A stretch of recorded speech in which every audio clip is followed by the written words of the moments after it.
마음의 감기라 불려지는 현대인의 병, 이 우울증을 경험하지 않는 사람은 없습니다.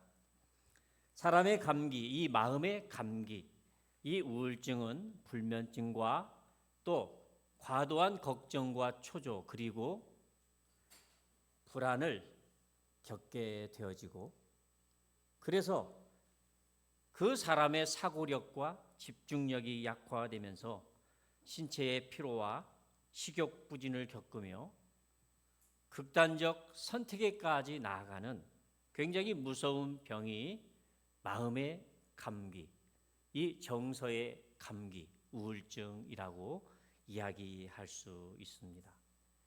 신앙생활을 하는 우리 신앙인에게도 예외는 없습니다.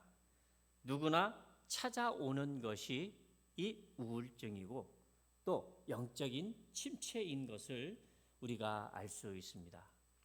많은 목사님들 가운데에도 번아웃 되어지는 그런 일들이 많이 있는 것을 볼 수가 있습니다.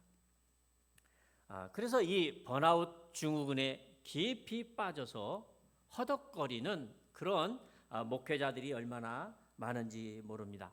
어떤 일에 몰두했던 사람들이 극도의 스트레스를 받아서 정신적으로 육체적으로 무기력증을 경험하는 그런 일들이 많이 있는 것을 볼 수가 있습니다.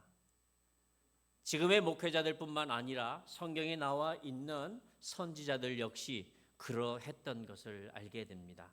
열왕기상 19장 4절의 말씀에 보면 엘리야가 이렇게 이야기합니다. 여호와여, 넉넉하오니 지금 내 생명을 거두시옵소서. 나는 내 조상들보다 낫지 못하니이다. 그렇게 하나님 앞에 호소하고 탄식하는 것을 볼 수 있습니다.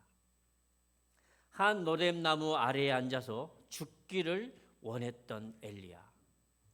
그는 본래에 바알 선지자 450명, 아세라 선지자 400명, 850명과 싸우고 하나님 앞에 이긴, 승리한 그런 선지자였습니다.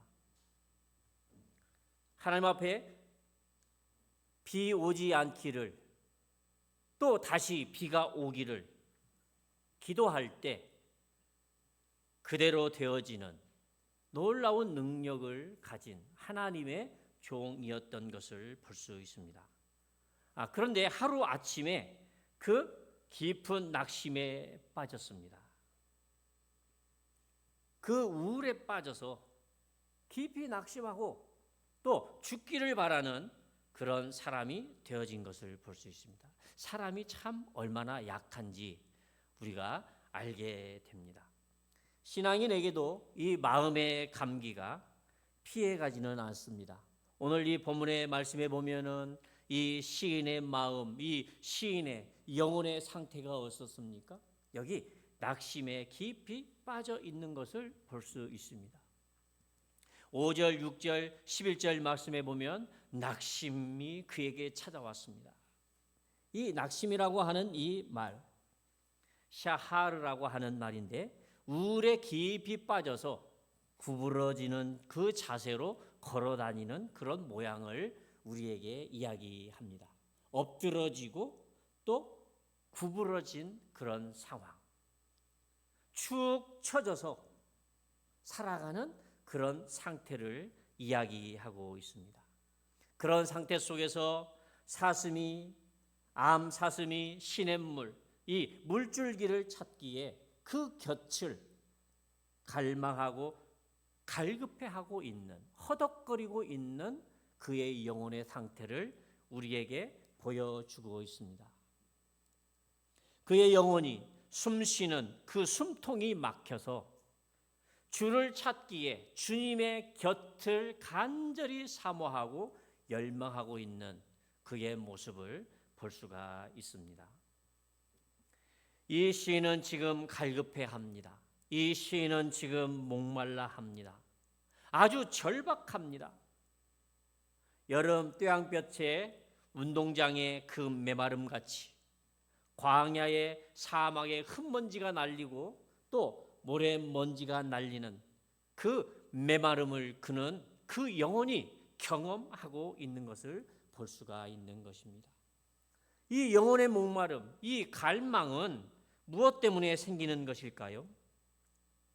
오늘 여기 2절의 말씀에 보면은 내 영혼이 하나님 곧 살아계시는 하나님을 갈망하나니 내가 어느 때에 나아가서 하나님의 얼굴을 배울까? 하나님의 얼굴을 배울까? 그래요. 그 영혼의 갈급함, 그의 영혼의 갈망, 다시 말하면 그 목마름이라고 하는 것이 하나님의 부재 속에서 겪는 그런 목마름이라는 것을 알 수 있습니다. 그래서 어느 때에 나아가서 하나님의 얼굴을 배울까라고 이야기합니다. 사실 오늘 이 표제의 말씀에 보면 고라 자손의 마스길 교훈이라고 하는 표제가 붙어 있습니다. 그래서 이 고라 자손이 쓴 그런 시편일 것이라 이렇게 생각하기가 쉽지만 사실 다윗의 시로 알려져 있습니다. 그가 사울 왕에게 쫓겨서 예루살렘에 있는 그 성전에 나아갈 수 없는 그런 상황 속에 그가 놓여져 있었고 이 사울을 피해서 도망 다니는 그런 신세가 되어져서 하나님의 성전을 바라보며 나아가지 못하는 그런 상황 속에서 하나님의 부재를 경험하며 쓴 시라고 이야기합니다. 그래서 9절에도 내 반석이신 하나님께 말하기를 어찌하여 나를 잊으셨나이까? 내가 어찌하여 원수의 압제로 말미암아 슬프게 다니나이까?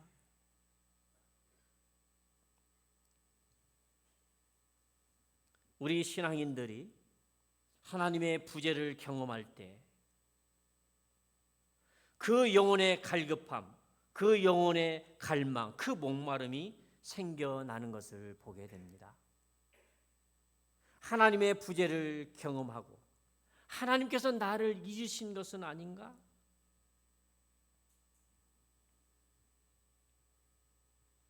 하나님과의 이 단절의 상태, 그 상태가 오늘 우리에게 있을 때 오늘 우리는 하나님을 갈망하게 되는 걸 보게 됩니다. 하나님과 멀어진 느낌을 갖게 되는 것입니다. 하나님께서 나를 잊어버리신 것은 아닌지, 예배당에 와서 예배를 드려도 우리의 마음이 평안하지 못합니다. 찬양을 불러도 하나님 앞에 기쁨이 없습니다.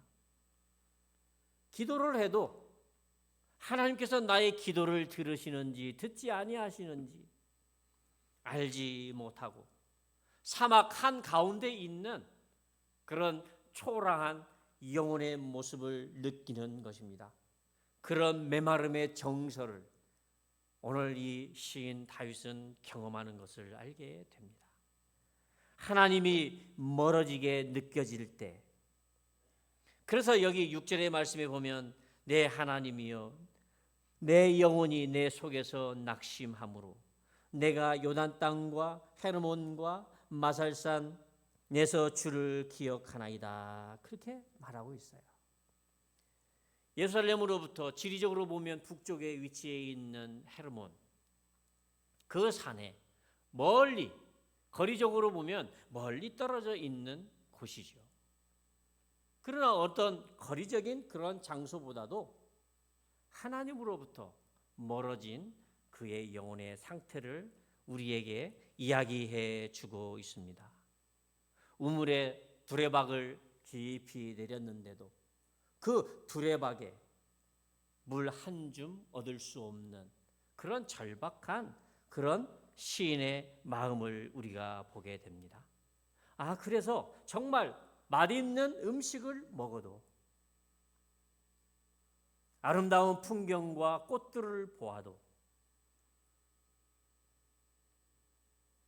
기분 전환을 위해서 마트나 백화점에 쇼핑을 해도 채워지지 않는 그 영혼의 핍절을 오늘 그는 경험하고 있는 것을 볼 수가 있습니다.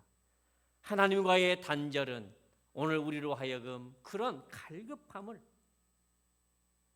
우리의 영혼의 갈급함을 만들어 내는 것을 볼 수 있습니다. 교회 안에서 우리 성도들을 만나도, 교회에서 일을 해도, 일은 하지만 정작 우리의 영혼의 불은 꺼져 있는 그런 상태 속에 오늘 그는 놓여져 있는 것을 볼 수 있습니다. 그런데 오늘 본문 이 시인은 설상가상으로 그에게 깊은 상처가 남아있는 걸 보게 됩니다. 3절에 보면 사람들이 종일 내게 하는 말이 내 하나님이 어디 있느냐 하오니 내 눈물이 주야로 내 음식이 되었다. 그렇게 이야기합니다. 그의 영혼의 갈급함은 더욱 갈급해졌고 그의 영혼의 감기는 더욱더 심해져 있는 것을 볼 수가 있습니다. 하나님의 부재를 벗어날 그 틈이 그에게는 없는 것 같습니다. 그래서 여기 10절에도 내 뼈를 자르는 칼같이 내 대적이 나를 비방하여 늘 내게 말하기를 내 하나님이 어디 있느냐 하도다. 그래요. 참으로 오늘 그 시인에게 그의 마음에 깊이 비수가 꽂혀져 있는 걸 볼 수 있어요. 내 하나님이 어디 있느냐? 내 하나님이 계시다면 네가 어떻게 이렇게 하나님을 떠나고 방황하며 이렇게 살아갈 수 있느냐 하는 그런 물음인 것을 볼 수가 있어요. 하나님이 너를 버린 것 아니냐? 하나님이 어디 있느냐? 너의 삶을 보니까 하나님이 안 계시는 것 같아.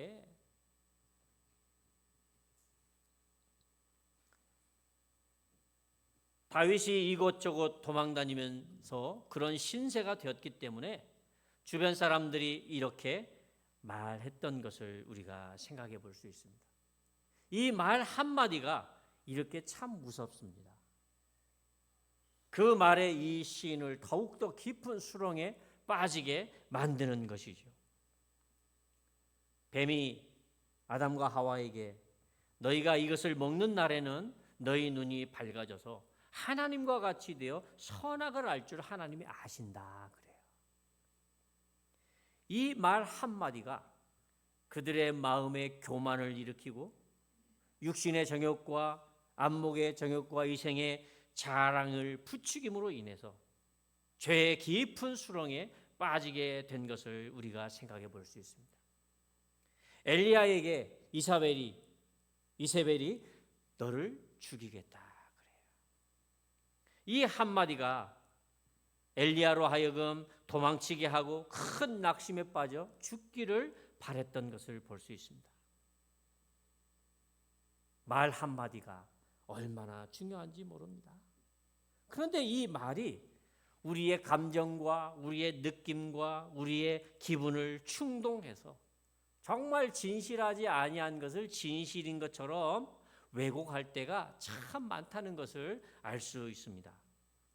오늘 이것을 우리는 늘 조심해야 합니다. 진실이 아닌데도 진실인 양 그 기분을, 그 감정을, 그 느낌을 그냥 오롯이 받아들여서 내 것으로 삼아버렸을 때 오늘 우리의 영혼은 얼마나 해로워지는가를 알 수 있습니다. 우리는 쉽게 우리의 기분을, 느낌을, 감정을 믿어버립니다. 다시 말하면 진실이 아닌데도 진실인 것처럼 받아들이는 것이죠. 그래서 더욱더 흔들리고 멘탈이 붕괴되어지며 눈물이 밤낮 음식이 되었다 그렇게 이야기하면서 그 우울에 깊이 빠져드는 것을 우리가 볼 수 있습니다. 특별히 이 시인은 더욱더 이런 상황 속에서 과거를 기억합니다. 그때의 기억을 기억하면서 하나님을 예배하면서 경험했던 하나님의 임재를 그는 생각하고 있습니다. 함께 형제들과 예배하면서 하나님의 임재 가운데 기쁨과 감사가 있었던 그런 예배, 은혜가 충만했던 그때의 기억을 기억하는 것을 우리가 보게 됩니다. 그래서 여기에 이렇게 이야기합니다. 4절에 보면 내가 전에 성의를 지키는 무리와 동행하며 기쁨과 감사의 소리를 내며 그들을 하나님의 집으로 인도하였더니 이제 이 일을 기억하고 내 마음이 상하는도다. 그래요. 그때의 상황과 지금의 상황이 전혀 다른 그런 상황 속에 그가 놓여져 있는 것이죠. 사랑하는 우리 성도 여러분, 하나님의 임재를 경험한다는 것, 오늘 우리에게 큰 기쁨이고 우리에게 큰 힘이 되는 걸 보게 돼요.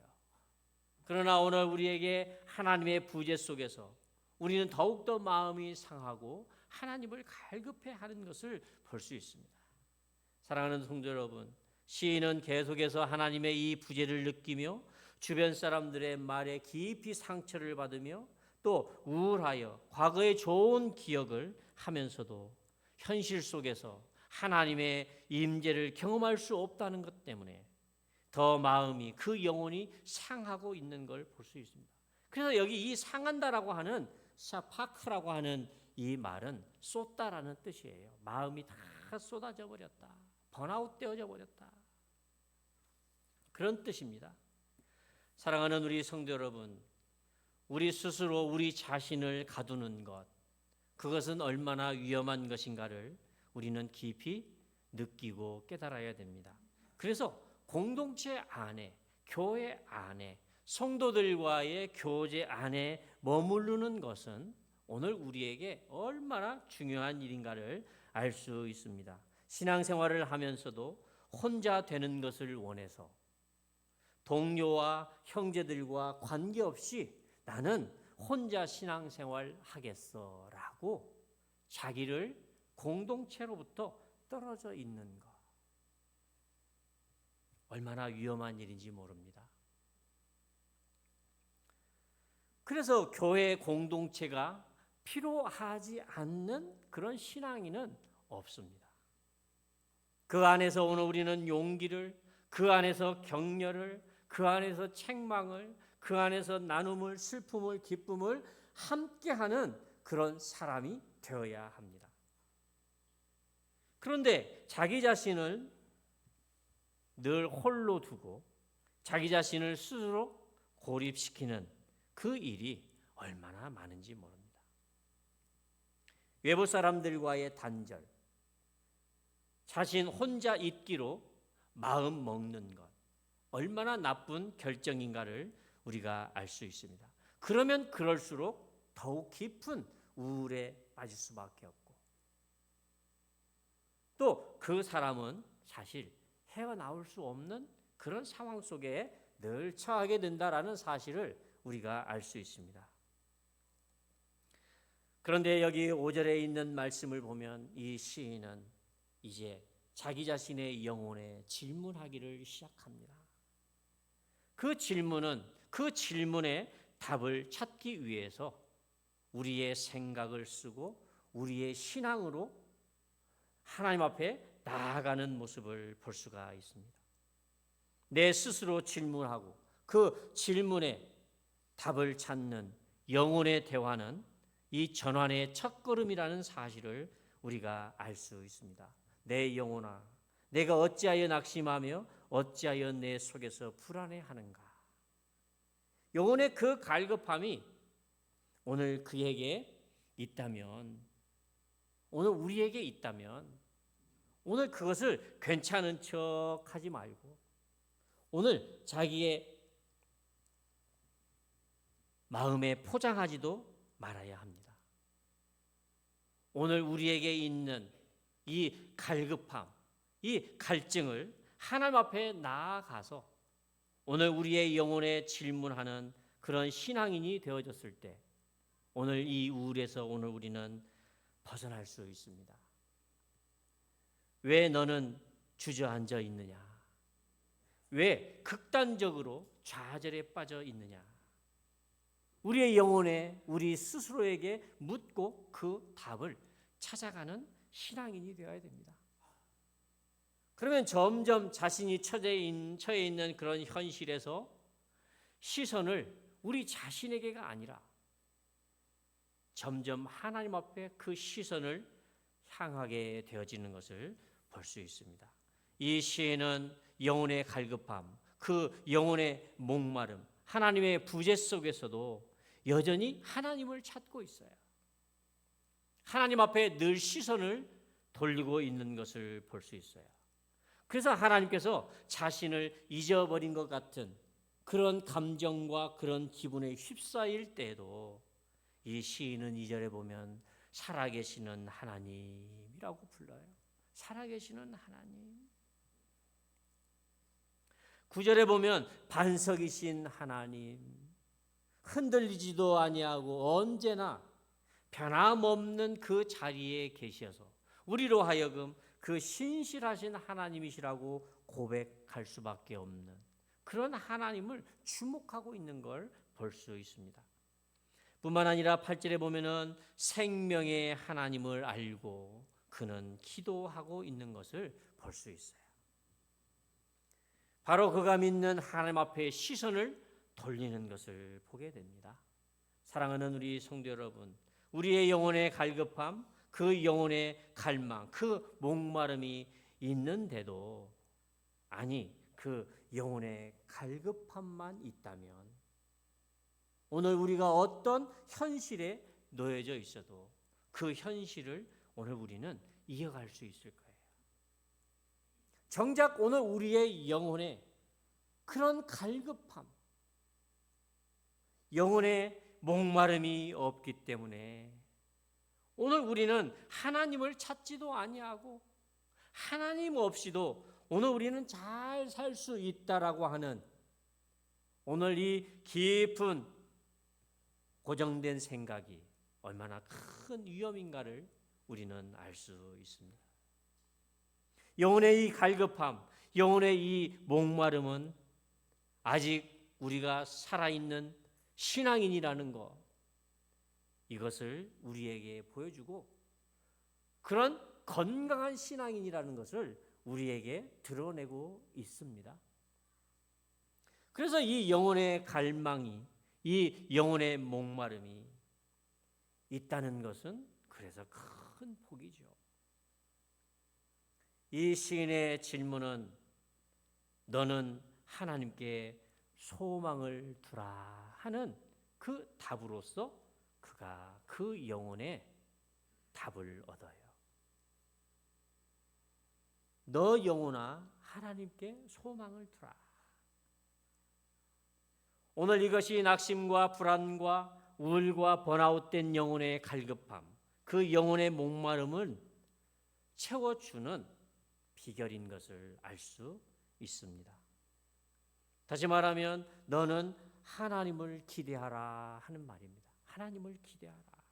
하나님을 바라라. 하나님을 기다리라. 그런 뜻이에요.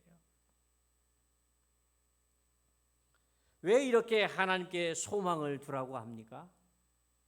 그 이유는 분명합니다. 그분께서 나타나 도우실 것이기 때문이라고 이야기합니다. 여기 이 도우신다라고 하는 말, 예수와라는 뜻입니다. 돕다라고 하는, 헬프라고 하는 그런 의미가 아니라 구원의 의미가 더욱더 강하게 나타나는 말입니다. 그래서 하나님께서 내 삶의 모든 상황을 아시고 쏟아져 깨진 우리의 심령을, 우리의 낙심과 불안에 빠진 오늘 우리 사람들을 건져내신다 그래요. 구원하신다 그래요. 하나님께서 오늘 우리를 구원해 주시길 것이기 때문에 하나님께 소망을 두고 하나님을 기다리고 하나님을 열망하라 그래요. 사도 바울은 고린도후서 1장 8절에서 10절에 보면은 힘에 겹도록 심한 고난을 당해서 살 소망까지 끊어졌다. 그런 상황 속에 있었다라고 그래요. 사형 선고를 받은 줄 알았지만 하나님께서 그 큰 사망에서 건지셨고 또 건지실 것이고 앞으로도 오늘 우리를 건지실 것이라고 이야기합니다. 이 구원의 놀라운 경험은 오늘 우리로 하여금 하나님을 찬송하게 하고 하나님 앞에 감사하게 하고 우리 하나님을 찬송할 수 있는 기쁨으로 충만하게 하는 것을 우리가 알 수 있어요. 사랑하는 우리 성도 여러분, 영혼의 갈급함이 있습니까? 영혼의 목마름이 정말 있습니까? 다시 말하면 하나님 곁을 열망하고 있는가 하는 것입니다. 사실 그 어떤 것도 우리의 마음을, 우리의 영혼을 채울 수는 없습니다. 돈으로도, 물건으로도, 쇼핑을 해도, 오늘 명예도, 사람들도, 여행도, 그 어떤 것도 사실 우리의 마음을 채울 수는 없습니다. 그래서 너는 마음을 다하고 뜻을 다하고 힘을 다하여 내 하나님 여호와를 사랑하라. 그렇게 말씀하시는 것을 볼 수 있어요. 다시 말하면 하나님만 우리로 하여금 그 영혼의 갈급함을, 그 목마름을 채워주기 때문에 그러합니다. 사랑하는 우리 성도 여러분, 번아웃 되어지고 우울해서 낙심과 불안에서 벗어나는 길은 하나님을 찾는 길이고 하나님을 배우는 것밖에는 다른 길이 없습니다. 그래서 이 42장 시편과 43장 그 시편이 연결되어지는 것을 볼 수 있어요.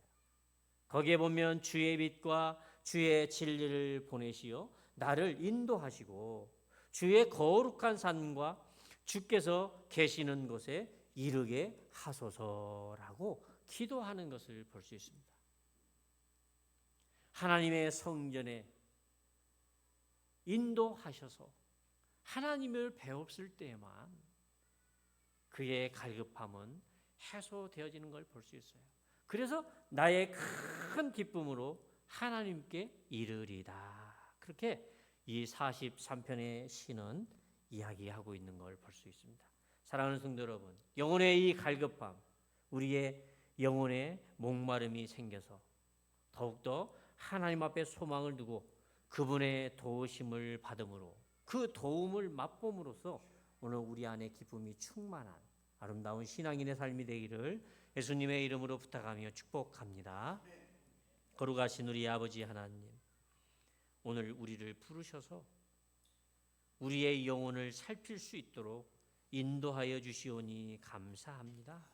아버지 하나님, 영혼의 갈급함을 우리에게 주셔서 하나님을 찾게 하시고 하나님을 만남으로 하나님의 임재를 경험함으로 하나님의 임재를 맛봄으로 우리의 영혼이 새 힘을 얻게 하시고 기쁨이 충만하여 하나님 앞에 영광을 돌리는 복된 삶이 되도록 인도하여 주옵소서. 예수님의 거룩하신 이름으로 기도합니다.